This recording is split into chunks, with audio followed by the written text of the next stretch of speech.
virtual reality, disability and inclusive design. So we've got about half an hour's worth of presentation, I think, Raph, something like that. There'll be plenty of time for questions at the end, but also, as you've already seen, please do ask questions in the questions box, particularly if you're not clear about something and you need it to be clarified for you. So Raph is a senior consultant at AbilityNet. I'm the head of marketing and communications at AbilityNet. Raph, can you tell me a bit about your role, the sorts of things you do every day? Yeah, I've done a lot of work for many of the top sort of FTSE 100 companies, from sort of banks to telecoms, and I've also done quite a bit of work for sort of several design agencies as well. But sort of my role covers everything from advising big corporates on their accessibility strategy to running research projects and workshops. Sorry, I'm just picking up on the fact that the handouts isn't working. There is actually a link on here. If you go to tinyurl.com, AbilityNet VR slides, you'll get to the slide share version of these slides. You can also get to that through slideshare.net. I'll just type that in here for those people who are having a problem with that. It did work for me earlier, but if it's a problem, I'm just putting it into the answers. If anybody does want to download it, you can do it from slideshare.net/AbilityNet. And I've just dropped that into the answers for those people who want it. I'm just going to turn my webcam off because somebody's helpfully pointed out that my webcam's on. And that's done. Great. Thank you for that. Helpful tips. Please drop any in that you wish you think I need. So I'm the marketing and communications manager at AbilityNet, and I work across a variety of services. I'll tell you more about that in a second. But for those of you that don't know about AbilityNet, we're a charity, a UK charity, that helps disabled people achieve their goals at home, at work and education. And we've got a variety of services, and Raph is part of the digital accessibility team, delivering services to all sorts of clients to help them make their digital services accessible. We also deliver assessments in the workplace. We help with assessments for students who are eligible for disabled student allowance. We have a network of IT volunteers. The IT can help volunteers who go out and support people in their homes. We also have lots of free resources on our site. And then anytime you've got a question about anything in particular, please give us a call, 0800 269 545, and we provide lots of one-to-one advice and information across the range of services that you can see there. So let's start with a poll. I also want to check that this piece of software is working, which we're going to use a couple of times. So I'm going to launch a poll about what your interest is in the webinar. It's interesting for us, and obviously we can guide some of the questions and the way we work with you based on the feedback. So if the poll hopefully is popped up on the screen for you, please tick on the one that you apply to. You can apply more than one. If you may want to know more about virtual reality, you may be a virtual reality developer who wants to know more about virtual reality. Interested in seeing how many people who've joined us actually have a disability and have a particular interest in it because of that. And I've said I'm interested in meeting the needs of disabled people. That could be because you have a professional interest. It may be a personal connection. Maybe because you're a developer and you're interested in developing content. So I can see that most people have voted, and I'm going to close the poll and just give you a bit of feedback, share the results with you. So I'm just going to run down this briefly. So only 6% of the people on the call are actually developing VR. 10%, 11% are using VR. 8% have a disability and interested in how VR can help. 62% want to know more about VR, so I guess that's all of us. To some extent we want to know more, otherwise by definition we wouldn't be here. And 91% are interested in meeting the needs of disabled people, which is a really interesting skew towards the support for disabled people and how that's going to work. I think that's very clearly going to be the core theme anyway today.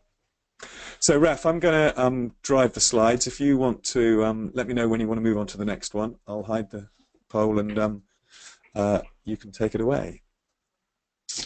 Okay. What I'll do is just give everyone a very, very brief history lesson with sort of some of the beginnings of VR. Now, the sort of development of the world's first flight simulator was around the 1920s, and it was by someone called Edwin Link. And this was designed as a training device for novice pilots. For anyone who can't see, there's an image here seeing sort of a quirky early prototype of a flight simulator. And Mark, if we go on to the next one.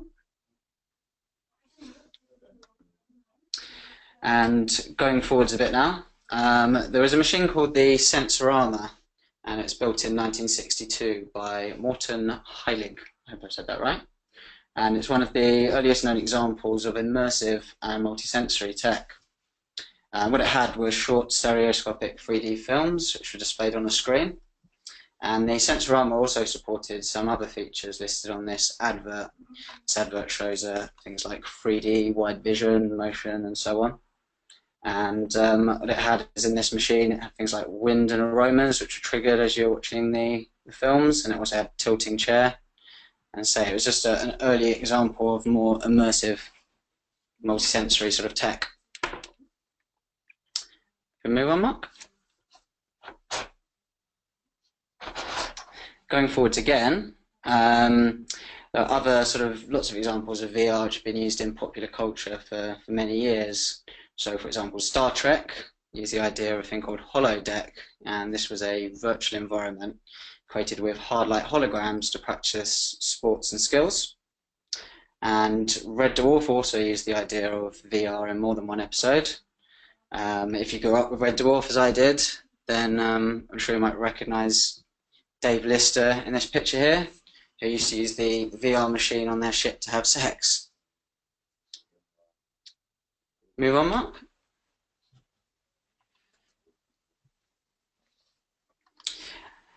As I'm sure you'll be aware, VR is sort of quite a trendy hot topic at the moment. I'm sure you've heard quite a bit about it, even if you haven't had the chance to try it out for yourselves yet. There was a report from Digi Capital, and they did a massive report on investment in AR and VR. And they said that in the first 2 months of last year, it was 1.1 billion being spent on it. Facebook acquired Oculus Rift back in 2014 for 2 billion. Google are investing heavily in VR, and I'm sure Apple are exploring at the moment, although they've been keeping quiet. There are examples of VR headsets all around at the moment. Most of you probably will have heard of Oculus Rift. It's one of the big players. There's also the HTC Vive, and PlayStation did one towards the end of last year as well. I'm sure there'll be many more available soon at a complete different range of price levels. If you want to try it out cheaply, though, I really recommend getting your hands on the Google Cardboard. You can buy it for a couple of quid on eBay. And although it requires a decent smartphone, I found it pretty mind-blowing the first time I tried it. Raf, I'm going to launch a poll here just to see how many people have used the VR already. I'm also going to just ask you a couple of questions while I do that. So if you're, have you used virtual reality? We're interested in the numbers of people who've tried it. I'd echo the thing about the cardboard. I got it for my kids a couple of Christmases ago, and you just slot your, it looks improbably simple, and it's obviously got a little bit of cleverness in it, but it's actually, the cleverness is in the phone, of course, and the way that the stereo image is presented and then viewed in the headset. So presumably these headsets here are, instead of having a phone screen, they've got the screen built in. Is the principal difference between that and something like cardboard? Is that right? Yeah, some of them use their sort of own computers that they're linked up to, and there are others that actually are just higher definition versions of cardboard. So it's a complete fluctuation of different types of models at the moment. Right. Some far cleverer and higher tech than others, and some will display the images in much higher resolution than others as well. Yeah. So in terms of the basic technology, the idea is that you have a screen that's very close to your face, and because of what's on the screen, you feel like you're immersed in the actual imagery and so on. And so these headsets have just different ways of presenting that to you. That's the core of it, I guess, isn't it? That's the core of it with most of the current headsets, although others are also starting to incorporate different input devices and things as well. So, for example, with one of the new Oculus Rift models, it actually has things you hold in your hand, and that allows you to trigger movements by making hand gestures with the controllers as well. Right. Cool. Well, so the results are in from the poll. Most people, well, 44% of people haven't used it at all, so that's interesting, and but nearly half have actually had a go once or twice, and then 10%. So at the moment, that's about 10 people who are on the call have used it, are using it all the time. I mean, I guess that the point is that more and more people are using it. That's also why we're talking about this, isn't it? So it's not just the fact that the market is changing and people are flooding in with new products. There is actually more and more take-up of this technology out there in the wider world. Do you know anything about the demographics of who's using it, whether it's older, younger, particular income bands? I think, as with most new tech, you get the early adopters who, more often than not, the younger crowd. But I think the potential, which I'll talk about shortly, could be for a much wider audience. In terms of how it's funded, though, most of the investment going into VR at the moment is from games and porn industries. And that's obviously because of the nature of tech of this nature being immersive. Games are very often at the forefront of the tech world when it comes to investment, this sort of thing. Okay. But it has much wider uses, and I'll go through some of those shortly. Yeah, of course. Great, thank you. So, what is virtual reality, though?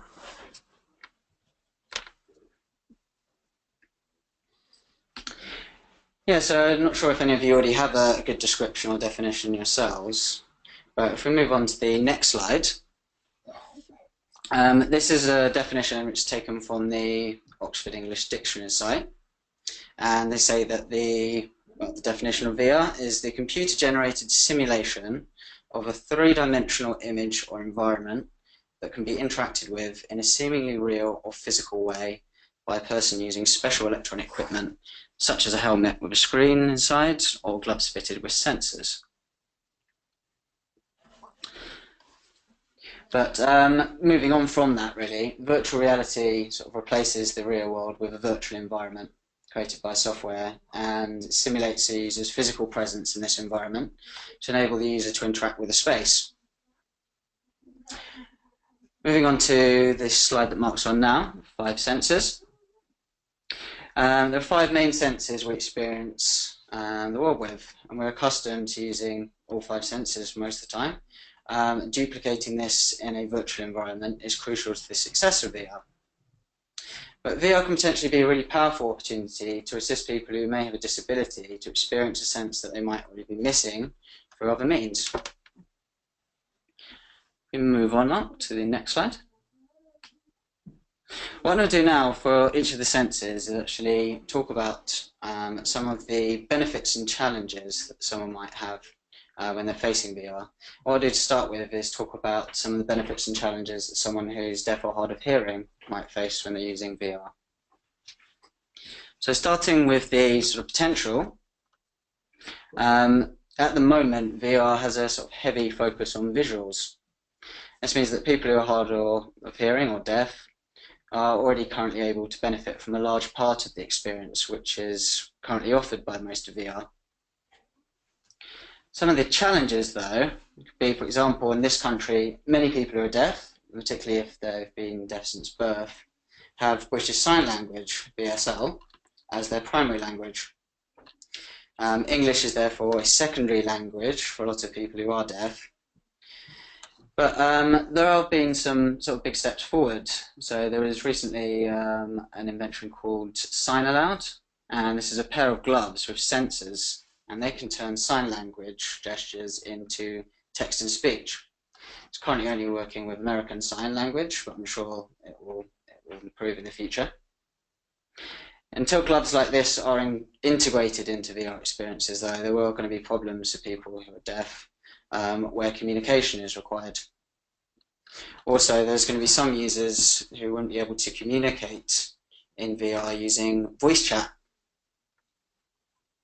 Now, if someone is deaf and they watch a film, they'll need captions whenever audio is used. And audio in VR, particularly spoken audio, will therefore need a sort of captioning option for the benefit of people who are deaf. But just on captions, there are lots of people who would turn on captions even if they're not deaf or hard of hearing. In VR, though, at the moment, most products are sort of downloaded and installed, and they're not working in real time. When it comes to captions, they'd need to sync up with any videos. So there are no delays, which is something that can be very frustrating to people who are deaf. And sound effects are currently used in lots of VR products to help people understand what's going on when they've completed an action, or when they've, where they are when they're navigating through a VR environment. So for VR to be more inclusive in this way, there needs to be an appropriate alternative for people who are deaf to benefit from cues. And one way this might happen is through things like vibration feedback. Move on to the next slide, Mark. These are those gloves I mentioned for that sign aloud.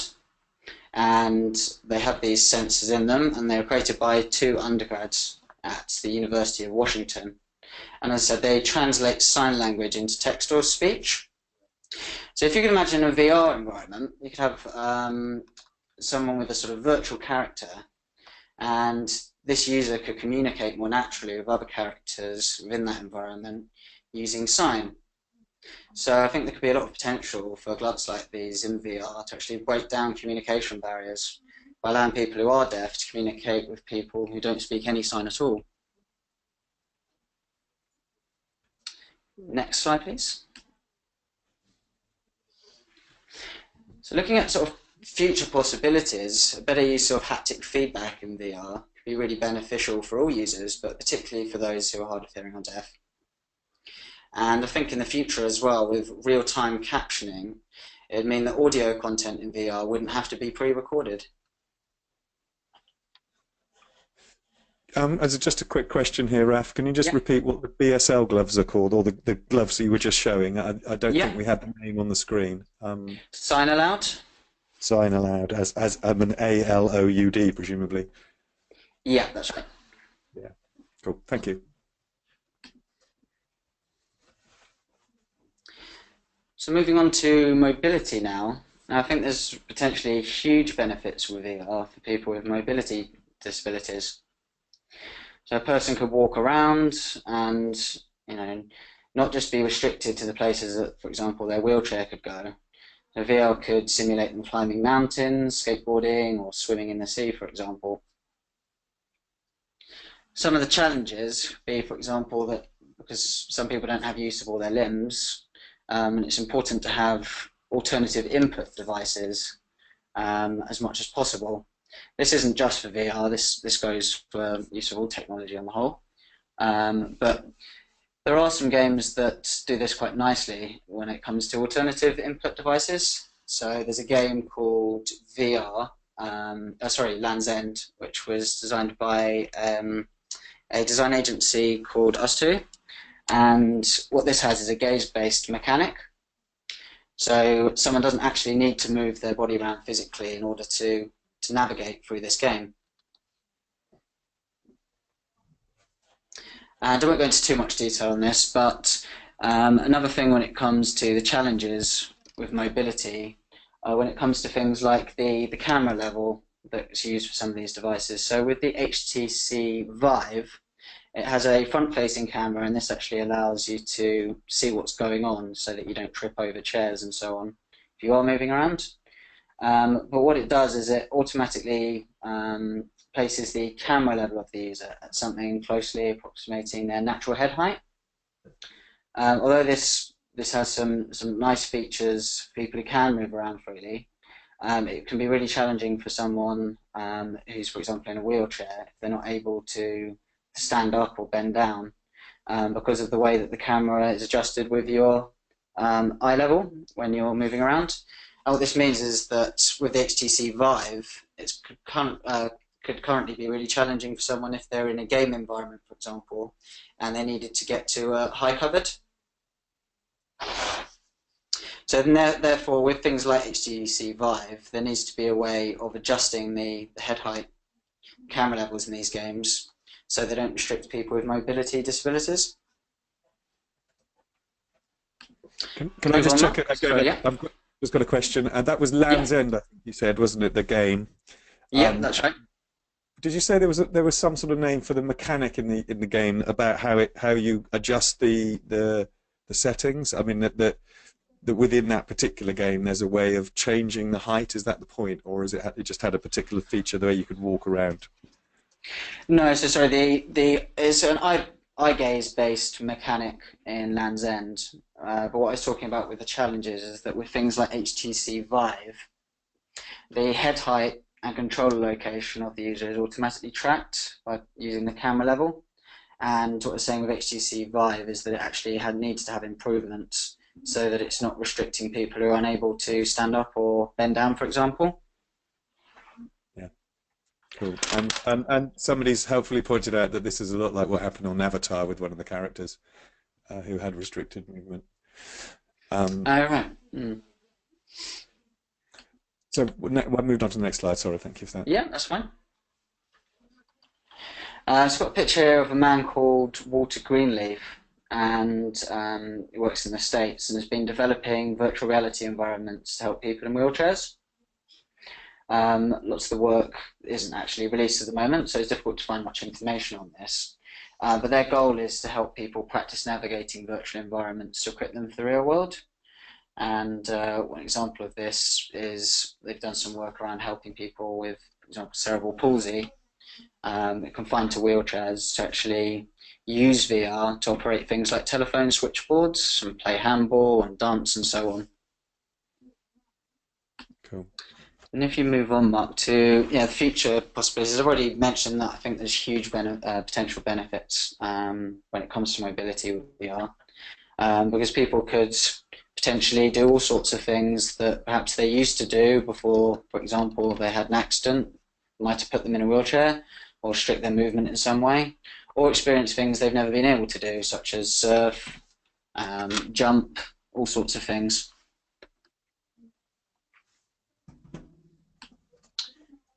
Move on, Mark, to the next one. I'll talk a bit now about potential and challenges for people with low vision. Now, with VR at the moment, one of the potential things that there's already things like screen reading tech available to help people with low vision, and tools like Siri, increasingly inbuilt into all sorts of different computers, phones. There's no reason these couldn't be incorporated well into VR products as well, so that someone doesn't need to be able to read text in order to navigate through a game. You could just, for example, use a tool like Siri. And some of the challenges that it's increasingly common, I think, to see interfaces which allow users to adjust the text and size. Now, in the virtual reality world, this could be more demanding, because things are often happening in a more spontaneous way. With VR, if you have text that's too small, you can't simply move closer to it if you have low vision. So there need to be sort of system settings in these games, and it's something that developers and designers would really need to think about in terms of how they can actually make sure that users are able to adjust things like text size. And another thing, sorry, Mark, let's go back. Yeah, actually, you can stay here. That's fine. No, you can go forwards.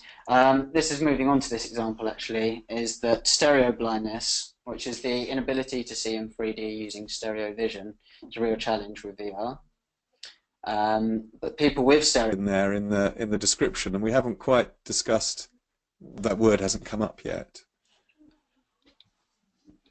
Yeah, so with augmented reality, as it suggests in the name, it's adding it is a sort of virtual reality, but it's augmenting it onto something else. So, for example, things like holograms and so on could be augmented onto someone's desk to show a model of something. The difference with virtual reality as it is at the moment is that you're very much immersed inside, as you said earlier, sort of headset, which puts you completely away from it, so you're not actually seeing the world around you at the same time.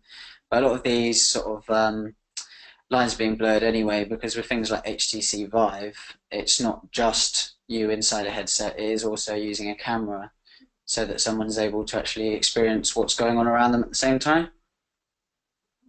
But Microsoft, for example, are investing heavily in the Hololens idea, and they've spent millions at the moment trying to crack shadows on holograms, which is something that's probably a long way away. But with that idea, you are actually augmenting something onto, for example, a desk, so that if someone was doing an architectural model of something, they're not having to put on a headset to see it, they're seeing it on their real desk. Right, cool. Thank you. If anyone does get a chance to quickly go through that video at another time, I do recommend it. It's a woman called Bonnie, and she was diagnosed with Stargardt's disease about 10 years ago, and she hadn't actually been able to see any faces for 8 years. In case anyone doesn't know what that is, Stargardt's disease is something which causes a reduction in your central or detailed vision. And what she's using in that video is an app called, it's an Android app, called Nearsighted VR Augmented Aid. And it uses the phone camera and displays the front image to the phone screen in stereoscopic. To say, for the first time, actually able to see images with some clarity.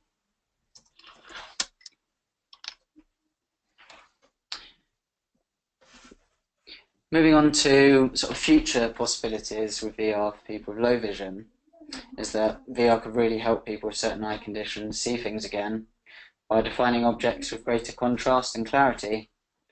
And another thing that can be done is to make sure that within VR, text is presented in larger, more legible fonts. If we move on, talking about vision, I'm going to talk about VR for people who don't have vision. So moving on to sort of blindness now. There's a whole range of sensory cues that can be used to help people who are blind have an awareness of their surroundings so they can navigate and interact in a virtual environment.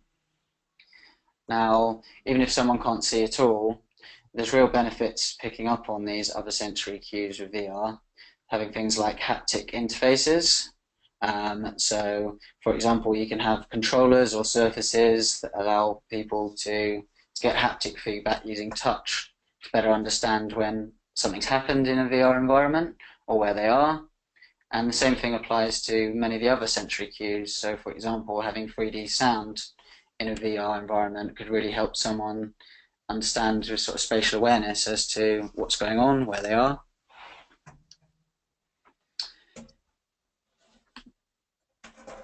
If we move on to some of the challenges, though, at the moment, most content in VR environments is heavily visual.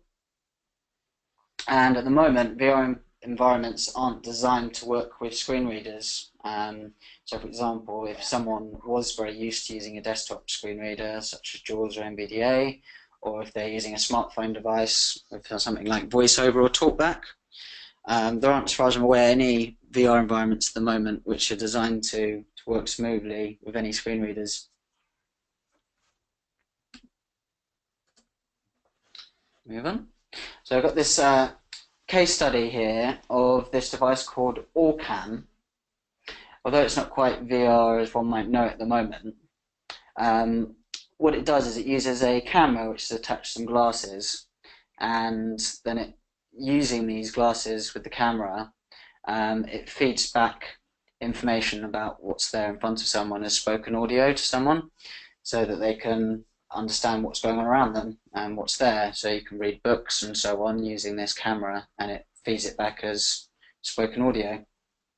Now, though this device itself isn't really VR, there's no reason that things like this couldn't be incorporated into VR products, so that if someone who was blind, for example, had a camera much in the vein of something like HTC Vive that picked up on what was going on, that they could navigate through a virtual world by getting spoken audio content back for them, explaining, what was in front of them or what they needed to do, who they needed to meet in some game. And Mark, if you move on. Yeah. Sorry, I'm just answering some questions. When I pause, Yeah. I'm trying to do multitasking. Okay. So in the future, I think VR could really help people who are blind try out simulations of places they need to visit. So for example, if someone wanted to learn a journey for a busy shopping centre or street, someone could use a VR environment to help them familiarise themselves with that route before they even left their house. Move on, Mark, to the next one on cognition. So it's the sort of final area we look at before talking about VR in the future. So there's some real big benefits, I think, with VR around the broader cognition. Now, some of the benefits are, for example, that someone with Asperger's syndrome, who might find social interactions very challenging, could use a VR environment to practice social skills or have fun in a non-threatening environment. But there's also a lot of challenges as well. People with, for example, epilepsy, games generally can actually be quite difficult if they had multiple flashes. And I think this would be the same in a lot of virtual reality games and environments at the moment. Now, the Web Content Accessibility Guidelines, which I'm sure lots of you will have used or have some knowledge of, but otherwise known as WCAG, they have sort of guidelines around videos or interactive content not flashing more than 3 times a second. And that's so that people with epilepsy don't suffer from seizures if things are triggered in that way. But wearing a headset, I think, in VR could be even more of a problem for someone with epilepsy if there were lots of flashes, because they can't even necessarily just look away. You're enclosed in this sort of headset. And another thing I'm sure some of you will have heard about is the VR motion sickness.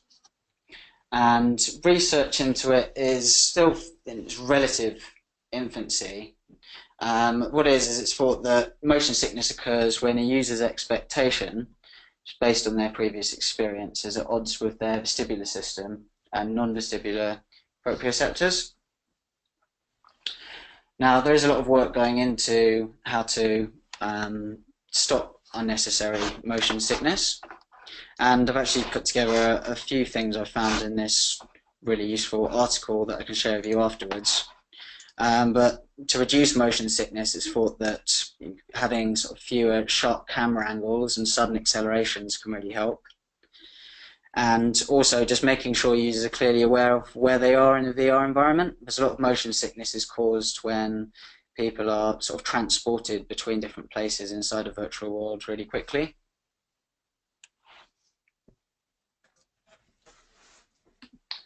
And I've got a case study here, which is a game I've had a chance to play on very briefly, but I'd like to actually explore more. Is this game called Cerebrum. And what it is, it's a sort of fun competitive game, and it's only available at the moment on Oculus Rift and I think some of the other higher model VR headsets. But it's designed to help people improve their spatial awareness and memory through challenges such as colour matching and memorising faces. Now, it's designed to be completely fun and isn't built with an accessibility or even inclusive angle in mind, really. But because it's based on using memory, they did actually do a lot of research into whether it could help people with cognitive disabilities, and found that some of the memory exercises can be really beneficial for people with things like aphasia.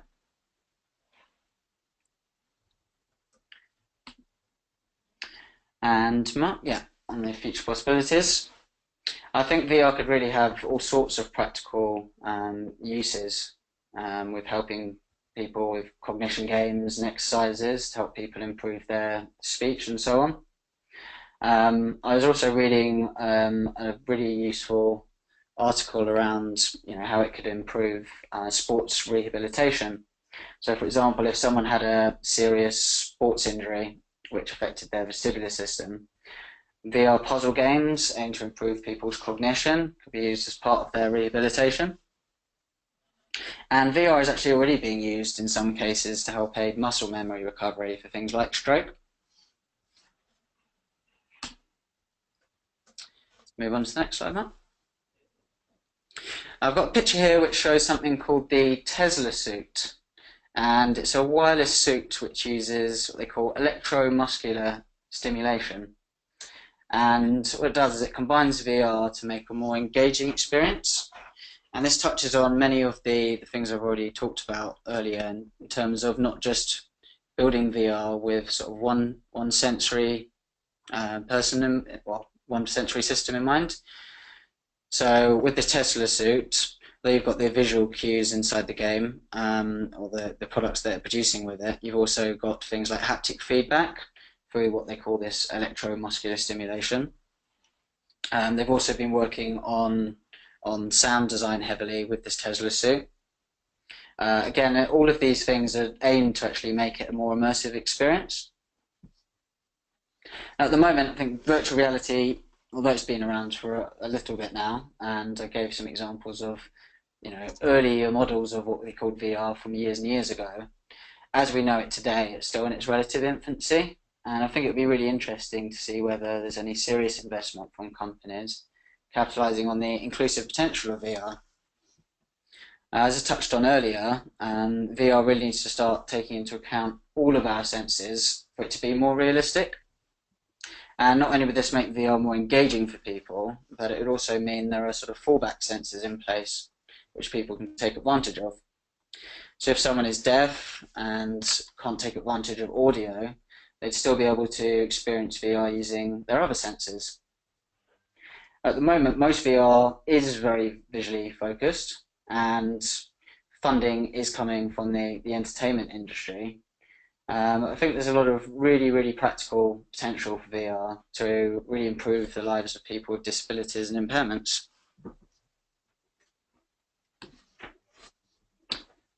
And Mark? Yeah, so we're on to the final slide here, really, I think, isn't it? We're trying to sum up a bit. The point of this slide is also to start drawing people in, I think. We've been answering questions as we've been going along. But I guess, so if you've got any questions, can you ask them now? We'll start to pull them together. But the point of this slide, I think, is about the people who are actually going to be designing the VR of the future, isn't it? How, your day-to-day work is helping people produce websites and apps. We don't have any clients who've yet used VR, do we, in their work? I mean, there are people like estate agents and holiday companies that are using VR to present to customers. But we don't have any customers yet of ours who are presenting VR solutions, do we? We do have clients who are working on VR, but okay, to my knowledge, there hasn't been much looked at in terms of sort of inclusive VR. Right. So as you mentioned, things like holiday companies have been actually giving out, in some cases, things like Google Cardboard to help people visualize what it's like to actually be, for example, sitting on some beach somewhere, just using their smartphone. It can be used as a really nice sales tool, for example, in those sorts of situations. But as far as I'm aware, no, none of our clients have been sort of particularly focused on the inclusive potential of VR at the moment. But I think, as with anything, not just VR, but tech generally, it's really down to designers to actually start thinking more inclusively, in that you can't retrospectively make VR experiences accessible. I'm sure lots of people listening in will be aware of how difficult it is to retrospectively make websites and apps accessible. So it's really down to designers to actually start thinking of it at a very early stage, to think about how they can include as wide a demographic as possible with the products and services that they're making. But as you say on the slide here, there's no guidelines in place yet. So, there is specific advice that you can offer, I guess, in specific situations. And you also mentioned, there's lots of research going on there on the web. But if we were talking about web or app, then we would be talking about using guidelines as a benchmark. And I guess that's the next stage of development, is that the benchmarks are sort of baked into guidelines, which may depend on particular applications, I guess. Yeah, so guidelines can be a really useful starting point for people who need some guidance on how to make things accessible or inclusive. They already exist, of course, for websites, and there's advice around mobile app accessibility as well. There are actually game guidelines, and they're not quite as in-depth as guidelines such as WCAG, but they do offer some really useful advice to people actually making games, and many of those same principles would apply inside a VR environment. But I think it would be really useful if there are some guidelines soon in place for VR specifically. Yeah. Okay, I've got some questions here. I'm going to show our webcams. I don't know where you're not on there yet.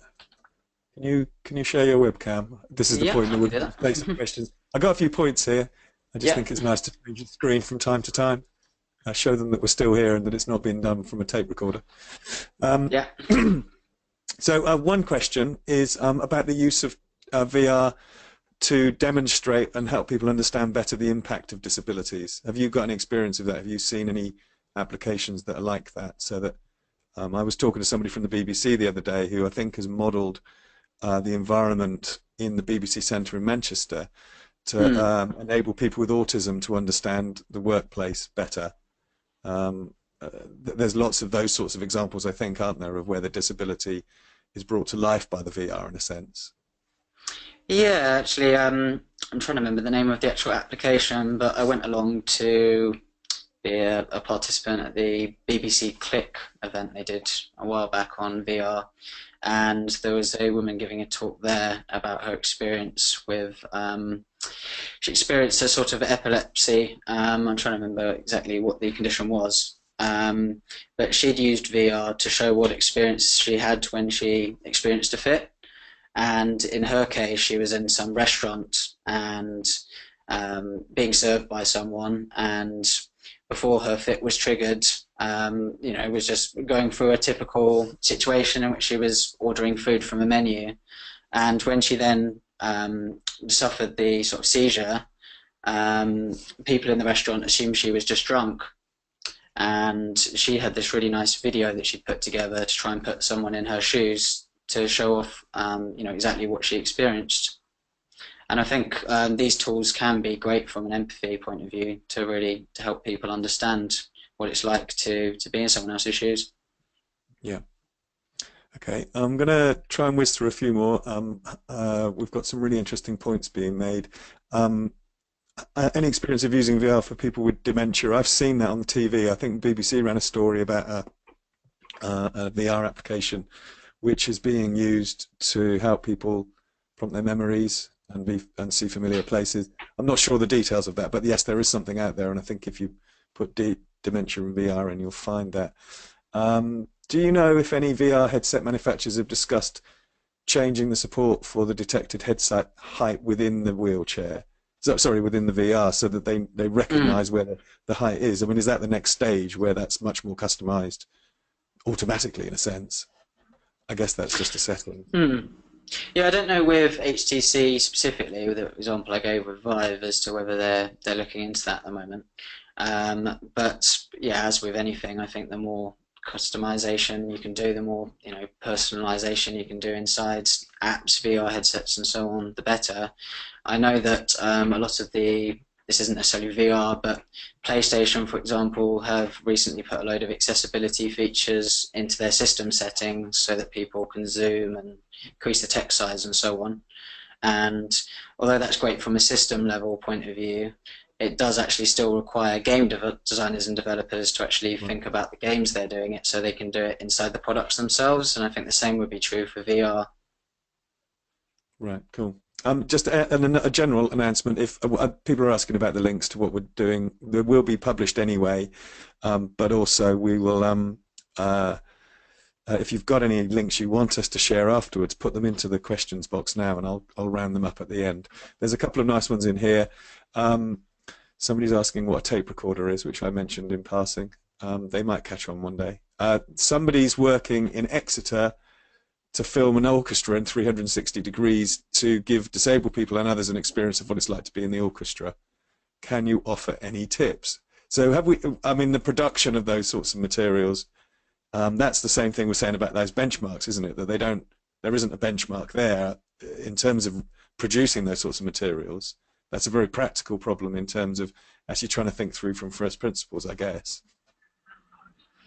In terms of filming using VR, I can try and dig out some useful resources after this talk and pass them over. So yeah, if you drop Mark your email, I can help with that. I mean, there aren't any tips, as I say, in terms of guidelines specifically around filming in VR when it comes to being inclusive, in terms of making sure that different disabilities are catered for. But there are sort of bits of research out there which give tips on certain things, such as how to reduce motion sickness and so on. So yeah, if you have any questions around anything in particular that you're trying to address, then let us know, and I'm happy to share those. Great.